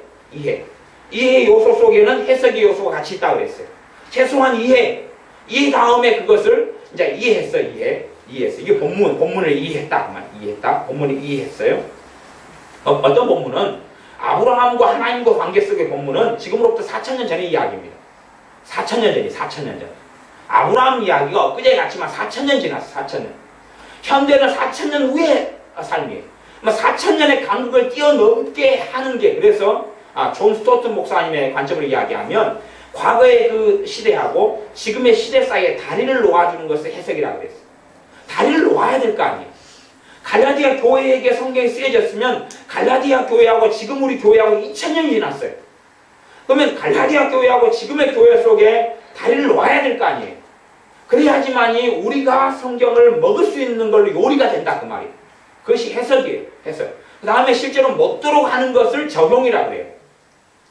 그러면 최소한은 말씀이 그때의 의미로 그 사람들은 어떻게 이걸 이해, 기본적인 이해. 그 이해 속에서 내가 말씀을 이제 그 사람들은 그렇게 이해했기 때문에 나는 지금의 시대를 살아가는 나는 이 말씀이 이렇게 이해된다. 신학적으로 교리적으로 틀리지 않는 가운데. 그렇게 해서 하나님의 말씀을 통하여 정말 중요한 교리를 찾아내기도 하고 신학을 형성하고 구성해야 돼. 신학은 다른 말로 하면 교리인데 교리가 없는 신앙은 무너지는 거예요. 울타리가 없는데 최소한은 여러분이 가정생활 하려고 그러면은 뭐 밖에 아무나 도둑이나 아무나 여러분 집에 와서 막 새벽 2시고 문 활짝 열어놔가지고 여러분이 갑자기 안방에서 자고 있는데 뭐 아침에 밥 하려고 6시에 일어났더니 뭐 그냥 이상한 사람들이 거실에 5명이 누워있어요. 술 마시고 술병 굴러다니면서. 그러면 안 되지요? 아니 그러면 가정생활을 유지할 수 있어요? 없어요? 안 되잖아요. 울타리를 쳐서 문을 잠가놓고 노숙자를 우리가 먹이고 돌봐줄 수 있지만 우리가 가지고 있는 어떤 틀 속에서 그렇게 하는 거죠. 하나의 말씀의 틀이든지 정상적으로 내 자녀를 지키고 보호할 수 있는 가정의 울타리 속에서 자녀는 그렇게 노숙자를 돌봐줄 수도 있다 그 말이에요. 그런 기본적인 것이 있어야 이런 게 교리인데 하나님 말씀을 통해 교리가 발견돼야 돼. 물론 교리에서 믿음이 빠져버리면 생명이 빠져버리면 죽은 교리가 되어서 오히려 사람을 정죄하고 비판하고 공격하기 좋은 무기가 되어서 오히려 그 사람 자신을 헤아리고 해치게 되는 일은 벌어지죠. 그러나 하나님 말씀을 통하여 교리가 나와야 돼. 신학자의 문제가 아니라 모든 예수를 믿는 사람들은 정말로 하나님 말씀에서 가장 중요한 핵심 뼈대, 기둥, 기초가 되는 거예요. 그것이 있어야 된다 그런 말이에요. 그걸 잡아야지. 봐보세요. 성경을 소재로 해가지고 내가 10년 동안 말씀 들었어요. 여러분이 중학교 1학년 수업을 10년을 들었어요. 중학교 1학년 수학을 10년을 들었어요. 그 다음에 중학교 1학년 수학에서 꼭 무엇은 배우고 지나가야 된다. 그걸 모른다면 그 사람은 수업 시간에 뭐 했게요? 졸았겠죠. 졸았든지 장난쳤든지 뻘짓했든지. 중학교 1학년을 보냈으면 인선아 중학교 1학년 수학을 하고 지나왔잖아. 꼭 배웠어야 될 게 뭐였어? 잘 모르겠지. 알겠냐? 방정식은 꼭 배웠어야 될 거지. 2학년 때도 하고 계속 이어져 가버리니까. 인수분해? 옛날로 1학년 1학기 때로 가면은 그런 최대 공약수, 최소 공배수 그런 개념. 꼭 배웠어야 될 것들, 꼭 알았어야 될 것들. 정말 그게 뭐냐 그것이. 내가 하나님의 말씀을 기준으로 해서 10년 동안 말씀을 듣고 설교를 듣고 예배를 드렸으면 이 성경에서 정말 핵심적인 게 무엇이냐 그 말이. 뭘 배웠어야 되냐 그 말이. 뭘 알았어야 되냐 그 말이. 아무것도 없다면. 그래서 한 사람이 서울대를 갔더니 정말 놀라운 일이 벌어지더래. 어떤 놀라운 일이냐 그러면 거기도 꼴등이 있더라는 거예요. 거기도 고문관이 있더라는 거예요. 대통령 G20 정상회담을 20명의 대통령이나 수상이 모여가지고 했는데 거기서도 고문관이 있더라는 이야기. 거기서 꼴등이 있더라는 이야기. 거기도 말귀를 못 알아먹는 친구가 대통령이더라 그 말이에요. 그게 놀라운 사건이래. 대신에 서울대 가가지고 자랑하지 않아야 될 것이라면 자기가 전교 1등 했다는 이야기를 자랑하면 안 된대요. 다 그건 해봤대요. 다 그게 해봤어요. 그걸 자랑하면 그 사람만 이상한 사람이 된대. 거기도 꼴등이 있어요. 하나님 말씀 10년 동안 설교를 듣고 5년 동안 들었으면 도대체 이 말씀에서 뭘 이야기하느냐 그 말이에요. 느헤미야 가지고 10년 설교 들었으면 느헤미야가 도대체 뭘 이야기하는 성경이냐 그 말이에요. 욥기 가지고 설교를 20년 들었으면 욥기가 도대체 뭘 이야기하냐 그것이. 에스라 가지고 이야기했으면 도대체 뭘 이야기하는 말씀이냐 그 말이에요. 에스겔 가지고 이사야 선지자 이사야서 가지고 말씀을 들었으면 도대체 그게 무엇을 이야기하는 성경이냐 그 말이에요. 정말로 거기에서 알아야 될 핵심은 뭐고 엑기스는 뭐냐 그것이에요. 그래서 공부를 잘하는가 못하는 거 확인하려고 기말고사 중간고사 아이들 시험을 보잖아. 시험 볼 때도 공부 못하는 아이는 시험이 안 나올 것만 외워요. 그래가지고 자기가 외운 것이 문제를 다 피해 다녀요. 그리고 이제 어떤 아이는 10분 뒤에 시험이에요. 쉬는 시간 10분이에요. 막 외워요. 주관식 나온다고. 막 외워요. 근데 그것이 하나도 안 나오거든요. 하나도 안 나와. 자기는 막 외운 다음에 너무 안 외워지니까 속이 타가지고 볼펜으로 막 손목에다 써놔요. 손목에다 써놓고 손바닥에 써놓고 책상 바닥에다가 요약해가 약자를 써놔요. 막 써놓는데 그게 시험이 안 나오거든요. 그러니까 시험이 안 나온 것을 중요하다고 자기는 막 열심히 외워요. 그런 것처럼 똑같아요. 하나님 말씀에 대해서도 전혀 무관심하고 무지하고 관심 없고 이런 사람들은 말씀의 핵심이 뭔지를 몰라요. 맨날 설교 들어도 핵심은 그건 무관심하거든요. 한 귀로 듣고 흘리는 게 중요해요. 자기에게 중요한 건 여기로 들었다가 때가 되면 흘러나가거라. 흘러나가거라. 그리고 전혀 알려고 하지 않아. 그건 안 된다 그런 이야기. 그래서 내가 알려고 하는 것이 뭐냐? 말씀을 연구해야 돼. 말씀을 연구해야 돼. 하나님 말씀을 연구해야 돼. 그건 하나님의 백성과 자녀들에게 하나님이 똑같이 요구하는 것이, 누구에게는 목회자들은 연구해라, 신학교 교수들은 연구해라, 하나님의 자녀들은 안 해도 된다가 아니라 하나님 말씀에 시간을 투자하라고 말씀해. 하나님 말씀에 시간을 투자하라고 말씀해. 내가 어떤 형편이든지 어떤 처지든지. 그래서 그게 안 되는 사람은 하나님 말씀 내가 시간을 투자할 수 있도록 그런 마음을 달라고, 그런 여유를 달라고 기도하고 엎드려야 돼. 내가 정확하게 성경 연구하고 성경을 깊이 있게 상고하는 걸 배우지 못할 수도 있어요. 그러나 성령의 역사 속에서, 은혜 속에서 성경이 있다 보면 그것이 되어져 가요. 그런 것이. 제가 성경 연구하는 방법을 구구절절히 설명하지 않고 그걸 다 알아듣지 못하고 실행하지 못한다 그래도 내가 정말 기도하는 가운데, 주님 의지하는 가운데 엎드려서 성경이 있다 보면 성령이 막 역사하며 그거를 말씀의 꿀성처럼 달아지고 말씀 통해 기쁨을 얻고, 그런 사람은 시간이 흘러가면 말씀이 정돈을 하기 시작해. 말씀이 정돈을 하기 시작해. 그래가지고 이제 누군가가 이상한 설교를 해. 성경 본문에 근거하지 않는 이상한 설교를 하면, 말씀에 진리하고 어그러진 이상한 이야기를 하면 내가 전에 은혜 받았던 말씀이 떠올라요. 떠오르면서 이 말씀이 이렇게 이야기하는 게 저 사람 저 엉뚱한 소리를 해? 그러거든. 근데 엉뚱한 이야기를 해요, 누군가가. 근데 전혀 말씀이 떠오르질 않아요. 중보기도 책을 읽었는데 중보기도 책에서 모세의 중보기도를 통해 이스라엘 백성이 다 구원받아 버렸다 이런 헛소리를 해요. 그런데 그게 전혀 그렇지 않아. 말씀이 그렇지 않았어. 그렇게 안 떠오른다 그 말이에요. 그러면 그 사람은 진작 말씀이 없는, 그러한 말하자면 심한 이야기를 하면 문해충적인 사람. 말씀이 떠오르질 않아요. 얼마나 신앙서적이나 신학책들이 엉뚱하고 잘못됐고 기괴한 게 많고 설교들이 얼마나 이상하고 아주 그냥 무지몽매한 것들이 많은데 엉뚱한 이야기를 하면 뭐 떠올라야 될 거 아니에요. 떠올라야 돼.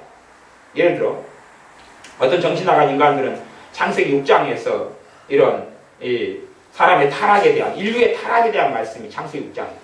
그러니까 창세기 6장에 대해서 1절부터 뒤까지 보면 그 주제가 인류의 타락이라는 걸 알 수가 있어요. 인류의 타락이라는 걸 알 수 있어요. 인류의 타락에서 하나님의 아들들이 사람의 딸들이 아름다움을 보고 취해가지고 자식을 낳았다 어쩌다 이렇게 나와요. 그러면 인류의 타락 이야기를 하면 기본적으로 인류의 타락, 인류의 죄악의 관영함을 보고 하나님은 사람 지으셨음을 후회하셨다, 근심하셨다 그렇게 말씀해요. 인류의 타락 이야기면 하나님의 아들들이 천사들이야. 천사들 중에서 타락한 천사들이니까 귀신들이야. 귀신들이 여자한테 들어가가지고 애를 낳았어. 그런 변태적인 이해는 안 할 거 아니에요. 그렇게 가르치는 정신나간 목사들이 얼마나 많냐 그 말이에요. 그게 또라이도 아니고. 그러면 누구한테 귀신 역사하면 애 태어나겠네 지금도. 그래서 그 사람도 어떻게 생각하는지 아세요? 인류 70억 가운데요 마귀가 낳은, 귀신이 낳은 사람도 있다 그래요. 진짜로요. 그러니까 누군가가 자기 자식 가운데 자기 엄마가 막 귀신 역사했어요. 그러면 진짜로 자기 아빠를 통해서 난 자식이 3명이다 하면 아빠를 통해 난 자식이 2이고 귀신 역사를 통해서 난 자식이 하나가 있다는 거예요. 그래서 거기에서 마귀 자식이 있다는 거예요. 우리나라 유명한 목사 중에 한 명은 가룟 유다 같은 경우는 귀신이 역사해가지고 귀신이 사람이 돼가지고 된 것이 가룟 유다라고 가르친 사람이 있어요. 아니 유명한 그 목사님을 따르고 추종한 사람이 굉장히 많아요. 제가 누구라고 이야기하면 다 알만한 사람이. 근데 그렇게 이상한 해석과 설명을 하면 그게 아니야라고 다 뚜렷하게 말씀을 통해서 분별적으로 알아야 된다 그런 말이에요. 근데 그런 일이 안 벌어져요. 왜? 성경 본문에 대해서 관심이 없으니까. 그래서 신기하고 획기적인 이야기 들으면 아멘이요, 그렇소, 그리고 그리 달려가는 거예요. 어떤 사람은 아침에 출근할 때 뽀뽀뽀, 퇴근할 때 뽀뽀뽀, 그런 것처럼 아침에 출근할 때 예수님의 피 뿌리고, 그리고 점심 때도 예수님의 피 뿌리고 자기 가족들한테, 저녁에도 뿌리고 자기한테도 뿌리고, 그럼 자기가 보호된다는 거예요. 성경에 근거해서 그 사실인 것 같아요. 예수님의 보혈에 대한 책은 제가 없는 책은 없어요. 거의 예수님의 보혈 가지는 책은 제가 다 구해가지고 다 봤어요. 그런 변태적인 이야기를 하는 사람도 꽤 있어요. 바르게 성경의 울타리 속에서만 이야기하는 책도 있고. 그런데 어떤 사람들은 예수님의 피를 맨날 뿌리면 된다는 거예요. 뿌리면 그거는 뭐냐? 예수님의 피를 이용한 주술이다. 주술. 사술이고 주술인 거예요. 아니 그런 이야기가 나오면 성경의 근거에서 저게 틀렸다는 것이 알아주고 깨달아져야지요. 그런 게 정말 어리석은 이야기라는 것이. 알아주고 깨달아져야지요. 남편을 오늘 그래서 어떤 또 사람은 그렇게 경험해요. 자기 남편에 대해서 예수님의 피를 막 뿌렸어요. 맨날 뿌렸어요. 그래가지고 이제 어느 날에 깜빡 까먹었어요. 그랬더니 교통사고가 나버린 거예요, 가다가. 그러니까 뭐라 그래요? 아, 예수님의 피를 오늘 안 뿌렸다니 그랬구나. 아, 평상시에 사고 안 난 것은 하나님이 시켜준 게 아니고 내가 시킨 거예요. 뭘로요? 예수님의 피를 내가 뿌렸으니까. 열심히 뿌릴 거 아니에요. 그럼 이제 그 사람이 이제 그게 돼야 돼. 초등학교 선생님이 돼야 돼. 그러면 애들이 30명이면 30명을 맨날 뿌려야 되잖아요. 그러면 이제 그거 훈련이 되면 그분은 동장이 되셔야 돼. 동장이 되면 뭐 하면 돼요? 동에 있는 주민들을 다 뿌려야 돼. 그러면 이제 하나님께 물어봐야 돼. 한꺼번에 뿌리는 거 봐주실래요? 아니면 개인별로 이름 다 들먹여서 뿌려야 될까요? 뭐 그런 거. 근데 이제 너무 동장이니까 반이 많잖아요. 몇 반 많잖아요. 그러니까 그러면 에이고 그러면 오늘은 1반, 내일은 2반, 모레는 3반 그럴까요? 그러다가 이제 신체들도 막 뿌리기 시작하다가 그 사람이 시장이 됐어요. 여수 시장이 됐으면 인구가 30만이에요. 30만 명을 다 뿌려요. 그러면 하나님은 돈별로 뿌리는 거 봐주실래요? 막 그러고 그 사람이 이제 도시사가 됐어요. 그러면 뿌릴까요? 말까요? 우리 집만 뿌릴까요? 시간이 없어요. 뿌리려고 해도. 그 사람이 3,000명 목회자가 됐어요. 그러면 그 3,000명 목회자는 3,000명을 다 뿌려야 돼 이제 맨날? 자기 연주시켜야 되니까 피를 피피피피 맨날 그래요? 대통령이 되면 어떻게 할 거예요 이제? 5천만 명을 어떻게 뿌려요? 시별로 뿌리는 걸 하나님 허락이 주랍니까? 도대체 무슨 이야기를 스스로 하고 있는지는 몰라요. 아주 요상한 이야기를 하고 있는 거예요. 그러니까 어디에서부터 바른 건지 어디에서 틀린 건지 모르고 그럴싸한 것들 받아들여가지고 그걸 적용하고 아 예수님 피를 뿌리니까 어떻게 되더라 뭐 그런 감정들이 난무합니다. 그걸 가르치는 사람도 많고 뭐 성경 66권에서 그러면 사도 바울이 그거 가르쳤어야 될 거 아니에요. 베드로 사도가 베드로 전서나 후서나 가르쳤어야 될 거 아니에요. 아니면 주님께서 내가 죽을 테니까 내 피 뿌리는 것을 해라.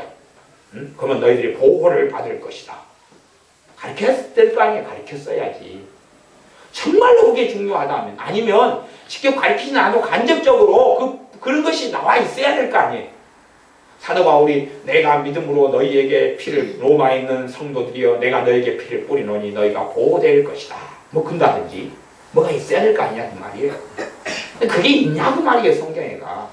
이게 그렇게 이상한 가르침과 이상한 내용과 이상한 책이 쓰여진 게 있으면 하나님 말씀에 근거해서 이게 근거가 없어. 이게 틀렸어.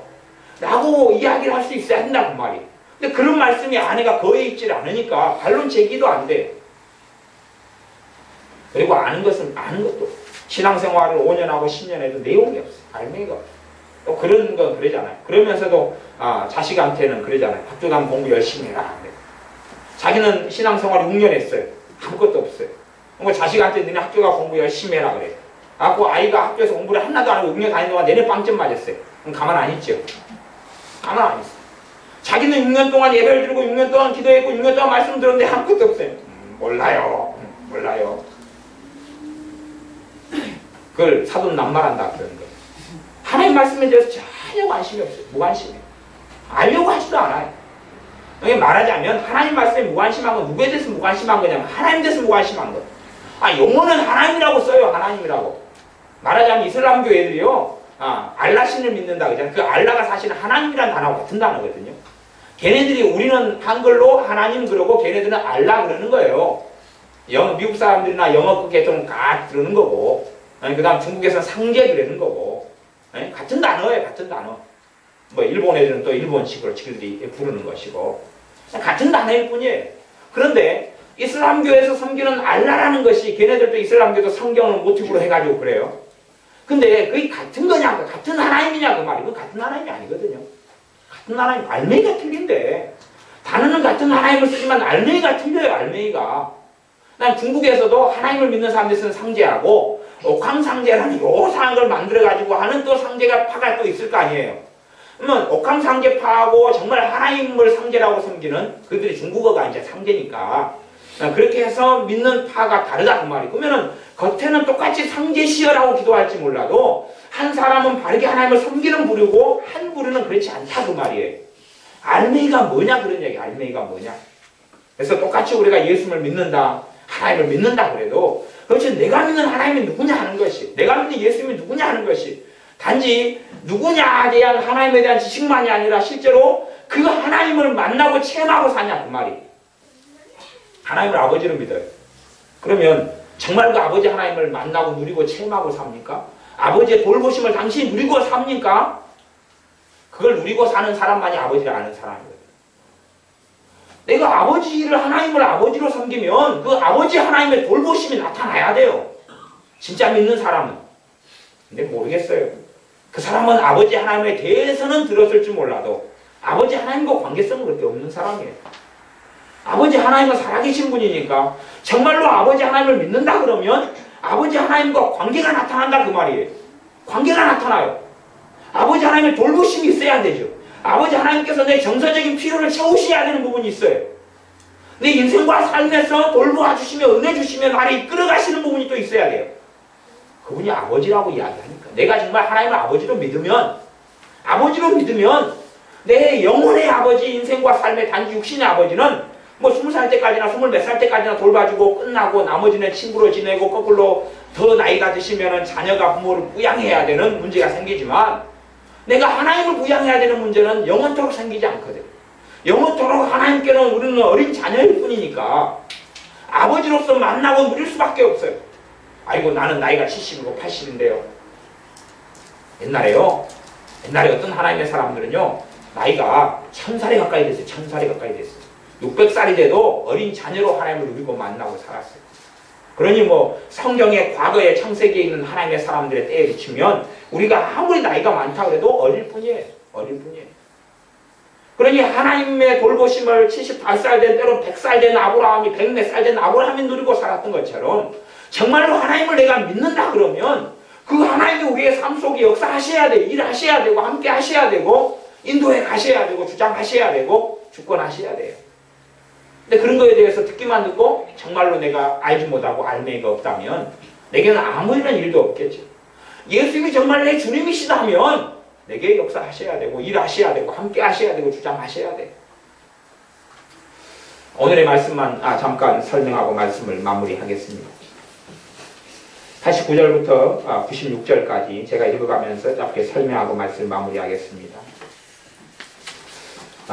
89절 여호와의 주의 말씀이 영영이 하늘에 굳게 섰사오며 주의 말씀이 하늘에 굳게 섰다. 주의 말씀이 변하지 않는다. 하나님의 말씀이 살아있어 지금 역사하고 있다. 그런 이야기입니다. 90절 주의 성실하심은 대대에 이르렀나이다. 주께서 땅을 세우셨으므로 땅이 항상 있사오니 천지가 주의 규례대로 오늘까지 있음은 만물이 주의 종이 된 영권이다. 91절 같은 걸 보면 천지가 주의 규례대로 오늘까지 있음은 이렇게 천지가 주의 규례대로 규례라는 것이 말씀이라는 걸 알 수가 있죠. 규례라는 단어를 하나님 말씀하신 다음에 별이 그 자리에 있고 태양이 그 자리에 있고 달이 그 일을 계속 하고 있고 지구가 유지되고 있고 중력이라는 게 계속 작용하고 있고 하나님께서 하늘을 만드신 것이 그대로 이렇게 되어져 있고 하는 걸 볼 때에 이 규례라는 단어가 어떻게 쓰였는가 하는 것을 살펴볼 수가 있고 다른 구절에 있는 규례라는 단어에도 그 의미를 좀 더 살펴볼 수 있는 그런 소재가 되기도 합니다. 92절 주의 법이 나의 즐거움이 되지 아니하였다면 내가 내 고난 중에 멸망하였으리이다. 주의 법이 나의 즐거움이 되지 아니하였다면 하나님의 자녀의 가장 큰 한계와 문제점이 이런 것이 주님의 법이 자신의 즐거움이 되지 않는다. 하나님의 말씀이 자기의 즐거움이 되지 않는다. 하나님의 말씀하고 별로 상관없이 살아가요. 하나님의 말씀이 자기의 즐거움이 되지 않아요. 이게 이 성경 시편의 119편은 전반적으로 여러 가지를 이야기하는 그 중에 하나는요. 하나님의 말씀이 내 즐거움이 되어야 된다. 하나님의 말씀이 하나님의 백성의 즐거움이 다라고 이야기하고 선포하고 시작하는 거예요. 그게 반복적으로 나와 있어요. 그러니까 성경에서 어떤 게 핵심이냐 따지면은 반복적으로 나와 있는 거예요. 반복적으로 나와 있는 거예요. 빌립보서 같은 경우는 기뻐하고 기뻐하라 하면 여기서 빌립보서의 핵심 중에 하나는 기쁨이구나. 아니 그런 걸 알 수가 있어요. 그러면 요한계시록에 있어서 7교회 지금 메시지 가운데 회개하라 쭉 나왔으니까 핵심 중에 하나는 회개하라구나 지금. 그런 걸 알 수가 있어요. 그런 것처럼 여기서는 시편 119편에서는 전반적으로 계속 하나 주의 법이 나의 즐거움이 되지 아니해. 즐거움이 되어야 한다. 즐거움이다. 이 하나님의 사람이 마침내 인내를 통하여서 이 하나님의 살아계심을 보았던 것은 하나님의 말씀이 이 사람의 즐거움이었기 때문에 그런 거예요. 예수를 믿는 사람들이 봐보세요. 이 사람은 그래요. 이 하나님의 사람은 주의 법이 나의 즐거움이 되지 아니하였다면 내가 내 고난 중에 멸망하였으리이다. 이 고난을 통해서 하나님 말씀이 즐거움이 됐다니 하나님 말씀이 마음에 살아있다는 이야기죠. 그래서 멸망되지 않았다는 이야기죠. 멸망될 뻔해가지고 끝까지 갔다가 회복되고 하나님의 도우심과 살아계심을 체험했다는 이야기거든요. 그렇지 않은 사람은요, 멸망 중에 가다가 깨기예요. 아니, 그렇게 되는 거예요. 말씀에 의하면 하나님 말씀이 즐거움이 되지 않는 사람들은 말씀이 살아있지 않기 때문에 어떤 일은 그냥 그렇게 비참하게 살다가 예수를 믿는다, 하나님을 믿는다, 기도한다, 비참하게 살다 끝나는 거예요. 끝나는 거예요. 그러니까 하나님의 말씀이 즐거움이 된 사람이 그 사람의 고난 중에 멸망하지 않는다고 이야기해요. 그러면 고난이 꽤 어떤 경우는 오래 갈 수도 있다는 이야기, 어떤 경우는 더 오래 갈 수도 있고 더 극심할 수도 있다는 이야기. 물론 요즘 시대를 살아가는 우리 대한민국 사람들이야 덜 그럴지 몰라도 가령 이 땅에서 전쟁이 벌어지면 어떻게 할까? 전쟁이 벌어져서 북괴군 애들이 이 아래까지 쫙 내려오고 우리가 산속으로 도망가야 되는 이런 상황이 벌어진다면 고난이 굉장히 극심하고 어려울 거 아니에요. 그러다가 다시금 이제 또 유엔군이나 도움을 받아서 다시 진격에 올라가가지고 북한 애들이 주로 서울 그쪽까지는 다 땅굴이 파져 있거든요. 그러면 걔네들의 전략은 땅굴이니까 한순간에 뛰쳐나오면 심지어 어떤 이야기는 청와대 근처까지 땅굴이 파져 있다고 그래요. 그러니까 어디서 어디까지 사신지 몰라도 걔네들이 해왔던 것은요, 땅굴 파는 장비는 계속 투입해가지고 오랫동안 써왔거든요. 그럼 그것까지 뭐 했겠어요? 땅굴 파는 장비를 천문학기 비싼 걸 사다가 뭐 했겠어요? 땅굴 팠을 거 아니에요. 걔네들 최대 전략은 땅굴이거든요. 땅굴은 어지간한 데가 다 파져 있어요.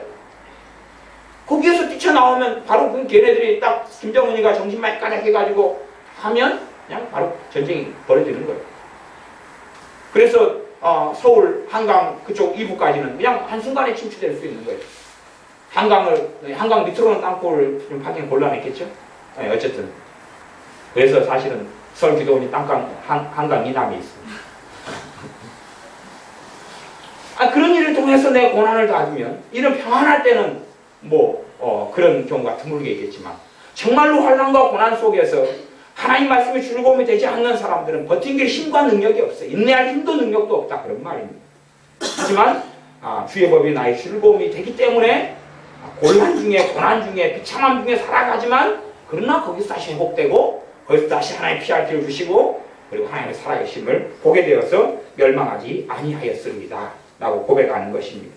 내가 주의 법도를 영원히 잊지 아니하고 잊지 않는다. 하나님의 말씀 잊지 않겠다고요. 우리는 그러죠. 주님 성경책을 잊지 않겠습니다. 그래서 예배 드릴 때 챙기기를 잘 챙기죠. 어디에 놔뒀더라? 저도 아까 예배 드리기 전에 오후 예배 드리기 전에 성경책이 강대상에 있는 줄 알고 나왔더니 성경책이 없는 거예요. 아이고 얼른 챙기러 다시 들어가야겠다 하고 챙겨가지고 다시 나왔어요. 이게 성경책은 잊지 않겠다가 아니라 뭐냐면 안에든 안에든 내용을 이야기하는 거예요. 이 책 자체를 이야기하는 게 아니라 안에든 하나님 말씀을 잊지 않겠다 하는 건데 하나님 말씀을 잊으려고 그러는데 잊을 게 없어요. 주님 감사합니다. 잊으려고 그러는데 잊을 게 없네요. 그건 정말 얼마나 곤란하겠냐 그런 이야기입니다. 영원히 잊지 아니하오니 주께서 이것들로 나를 살게 하십니다. 뭘로 살게 한다 그래요? 그러니까 주께서 이것들로 나를 살게 하신다는데 하나님께서 여러분을 살게 하시려고 그래요. 곤란 중에 환난 중에 어려운 와중에 살게 하시려고 그러는데 못 하셔요. 뭐가 없으니까요? 말씀이 없습니다. 아니 잊지 않은 그 말씀으로 살게 하시는 거거든요. 성령의 역사일 때 재료가 뭐예요? 내가 잊지 않은 그 말씀이 재료거든요.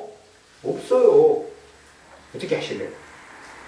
사람은 하나님의 주권 그러면 돼. 하나님의 주권이 이런 방식이라는 걸 생각하지 않고 자기가 생각하는 하나님의 주권이 있는 거예요. 칼빈주의의 가장 바르게 본 관점 중에 하나님의 주권이고 가장 큰 문제점 중에 하나도 하나님의 주권이에요. 왜냐하면 하나님의 주권이 자기 마음대로예요. 그러니까 칼빈주의 신학 가운데 제한 속죄 같은 경우가 그런 건 대부분 잘못된 길로 많이 갑니다. 그런 신학 이야기 하려면 한도 끝도 없어요. 알미니안 신학이든 칼빈 신학이든 성결교든지 오중복음이든지 많은 게 있지만 옳은 거 틀린 건 짬뽕 섞여 있으니까요. 근데 하나님의 말씀이 하나님의 주권이 하나님의 말씀을 떠날 수 없는 거예요. 하나님의 계시하신 말씀 속에서 주권인 거거든요. 근데 사람들은 하나님의 말씀을 얻고 자기가 생각하는 하나님의 주권이에요. 그러니까 하나님 마음대로도 하실 수 있잖아요. 하나님 마음대로 하실 수 있는데 왜 안 하셔요? 하나님 마음대로 하실 수 있는데 왜 나한테 이렇게 해요? 하나님 마음대로 하실 수 있다면서 왜 이렇게 나를 이렇게 만들어요? 하나님 마음대로 할 수 있는데 하나님 왜 마음대로 안 해요? 좋은 쪽으로 마음대로 해주세요. 그래서 우리들도 사실은 식당에 가면은 시킬 메뉴가 없으면 그러잖아요. 아무거나 갖다 주세요. 아니면 서로 간에 묻잖아요. 뭐 드실래요? 아무거나 먹죠 뭐. 그래서 이제 시키죠. 예, 이모님 아무거나 주세요. 예? 아무거나 달라니까요. 아무거나 메뉴는 없는데요. 아무거나 그냥 섞어가지고 주세요. 된장하고 그 다음 돈가스하고 뭐 라면하고 섞어가지고 개밥 만들어 주세요. 그러면 이제 세 가지 비용을 다 받습니다. 짜장면하고 된장국하고 그 다음에 순두부하고 돈가스하고 다 섞어가지고 다 내놔라고 합니다. 대신에 우리한테 갖다 주는 건 큰 대접의 개밥입니다. 아무거나. 하나님께서는 그렇게 역사하시는 게 아니라 역사하신 방법이 그것이에요. 93절에 내가 주의 법도를 영원히 잊지 아니하오니 주께서 이것들로 그 법도 하나님 말씀으로 나를 살게 하시니이다. 그래요. 전에 작년에 돌아가신 우리 박정혜요 집사님 70살에 전도를 했더니 70살에 남녀혼안계를 35년을 하고 그전에는 절, 불교, 무속 잔뜩 그렇게 살았는데 70살에 전도하니까요 그분이요 전도하고 예수님을 전하니까요 조금 있다 그 사람이요 그 박정여 할머니가 70살 됐는데 지금 78대 가지고 돌아가셨잖아요. 근데 찬양을 하는 거예요. 예수 앞에 나오면 모든 죄 사하고 언제 그거 부를 줄 아세요? 옛날 어릴 때 잠깐 교회 가고 그 다음에는 이제 귀신 역사 때문에 방황하고 해가지고 35년간 나중에 남녀호란 게 있는데 그거 기억하고 있는 거예요. 왜? 그 안에가 뭐가 살아있는 거예요? 예수 앞에 나오면 모든 죄 사하고 그게 살아있는 거예요. 그 찬양을 부를 줄 아시더라고요. 그 안에 하나님 말씀이 기억되고 하나님 말씀이 잊지 않고 잡아져 있는 그걸 가지고 성령 역사. 그걸 가지고 하나님은 역사를 일으키시거든요. 그래서 우리로 살게 하는 게 뭐냐 그러면 하나님 말씀으로 살게. 우리가 고난의 때가 되면 어디로 더 들어가야 돼요? 말씀으로 들어가야 돼요. 평안의 때가 되면 평안의 때고 돈 잘 벌 때 되면 저축을 많이 해야 되죠. 평안의 때가 되면 우리는 뭘로 저축해야 돼요? 하나님 말씀으로 저축해야 돼요. 하나님 말씀을 저축하면 고난의 때가 되면 고난의 때가 되면 내 몸도 힘들고 아픈데 말씀 읽을 정신이 어디 있어요? 말씀을 상고하고 연구할 정신이 어디 있어요? 평안의 때에 그렇게 해놓으면 고난의 때에 말씀 역사하고 말씀 일하잖아. 내가 보통 때 평안의 때에 저축하는 이유가 뭡니까? 고난의 때 어려움의 때 돈 못 벌 때 그 돈으로 먹고 살기 위해 하는 거 아니에요? 평안의 때에 하나님 말씀 저축하고 하나님 말씀 잊지 않을 때 어려움과 곤란 중에 환난 중에서 그 말씀이 우리로 하여금 살게 한다 그 말이에요. 94절 나는 주의 것이오니 나를 구원하소서. 하나님 말씀의 출발점과 우리가 서는 반석이 그것입니다. 나는 주의 것이오니 이것이 복음이에요. 이것이 우리가 출발해야 될 우리의 반석이고 우리가 두 발로 서야 될 자리입니다. 하나님께 우리가 드려야 될 고백과 우리의 선언과 우리의 믿음의 자리가 그것이 나는 주의 것이오니 그것이 나는 주님의 것입니다. 그 자리에서 우리는 기도 응답 받을 수 있고 그 자리에서 나는 하나님께 주장할 수 있고 담대함으로 하나님께 나아갈 수 있는 것입니다. 이 말씀이 내 것입니다. 왜요? 나는 주님의 소유이기 때문에 그렇습니다. 나는 주님께 속했기 때문에 그렇습니다. 나는 주님의 사람이기 때문에 그렇습니다. 라고 고백하는 것입니다. 그래서 나는 주의 것이오니 이것이 복음의 요소예요. 복음의 요소인데 이게 빠져버리면 다른 말씀의 힘을 잃어버리는 것입니다. 내가 이것이 내게 사라져버리면 담대하게 하나님 앞에 나갈 수가 없어요. 내가 아무리 어리석은 죄 중에 있다 할지라도 하나님을 내 편으로 하나님을 적군이 아니라 아문으로 하나님이 나를 위하시는 분으로 때로는 책망하고 때로는 견책하셔도 하나님을 내 편으로 알고 만날 수 있는 자리가 나는 주의 것이오니 나는 주님께 속해 있습니다 라는 고백이고 큰 믿음의 자리입니다. 나는 주의 것이오니 나를 구원하소서. 내가 주의 법도를 찾았나이다. 구원을 받아야 될 만한 절박한 상황 속에서 이 하나님의 사람은 주의 증거 하나님 말씀을 찾는다 그럽니다. 악인이 나를 멸하려고 엿보오나 나는 주의 증거를 생각하겠나이다. 악인이 멸하려고 엿본다는 이야기는 정말로 비참한 지경에 있다 그 말이에요. 비참한 지경. 사람을 통해 당하는 배신이나 모욕이나 공격이 가장 인생 가운데 비참하고 어려운 공격 중에 하나입니다. 그런데도 불구하고 이 사람은 사람의 공격과 사람이 나를 비참하게 하고 이간질하고 할 때 그걸 생각한다는 게 아니에요. 거기에 몰두해버리면 비참해질 뿐입니다. 사람이 했던 억울한 말들에 내가 몰두하면 머리만 막 빡이 들듯이 아파요. 가슴이 중치가 막히고 한이 올라오고 분노가 올라오고 쓴뿌리가 올라와서 신물이 나고 그 다음에 막 원망이 생기고 비통함이 생깁니다. 그러나 악이 나를 멸하려고 엿보는 그때에 나는 주의 증거를 생각하나이다. 이 사람은 그 사람이 했던 더러운 말, 추접한 말, 공격했던 것, 저주했던 것을 거기에 마음을 두는 게 아니라 하나님의 말씀을 생각한다 그 말이에요. 하나님 말씀을 생각해. 이게 어리석은 사람은 그래요. 누가 공격하고 저주하고 그러면 그것만 묵상해요. 저주를 묵상하고 욕설을 묵상하고 그가 했던 이간질을 묵상하고 안 좋은 거 막 구더기가 들끓는 걸 묵상해요. 그러면 나중에 제가 혹시 길 가다가 쥐가 죽어있고 구더기가 끓어있을 때는 제가 잘 보관했다가 선물로 드리겠습니다. 그런 걸 묵상하기를 좋아하시는 분들이 많으시잖아요. 그러면 막 쥐가 썩어가고 구더기가 있는 그 시체를 갖다가 쫙 그걸 보면서 묵상을 하세요. 평상시에 그렇게 하시잖아요. 평상시에. 실제적으로 그걸 업그레이드 시키라 그 말이에요. 업그레이드 시키라. 자린고비는 뭐 조기를 갖다 묶어놨을지 몰라도 구더기가 있는 쥐를 묶어놓으라 그 말이 천장에다가. 구더기가 뭐 툭 떨어지면은 그다가 된장에 찍어 먹고 간장에 찍어 먹고 비타민이잖아요. 단백질이잖아요. 얼마나 좋아요. 그냥 마른 조기는 구더기를 떨어뜨려 주지 않아요. 그러나 썩어가는 쥐는 구더기를 떨어뜨려 주거든요.